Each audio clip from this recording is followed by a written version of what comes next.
दुनिया के मीठों से मिठका मिठाई माई हिया। दुनिया के मीठों से मिठका मिठाई माई हिया।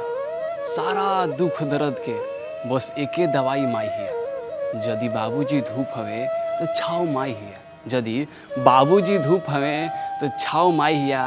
अब आगे का कहीं भाई, माई तो बस माई हिया। जिंदगी के एगो अच्छा एहसास माई हिया। जिंदगी के एगो अच्छा एहसास माई हिया। घर के अंजोरिया रोशनी प्रकाश माई हिया। जेकर सीमा न धरती उ आकाश माई हिया। यदि बाबूजी दे हवे तो ओकर सास माई हिया। दुलार के दुकान खुशी के बाजार माई हिया। दुलार के दुकान खुशी के बाजार माई हिया। लड़िकाई में पियनी अमृत धार माई हिया।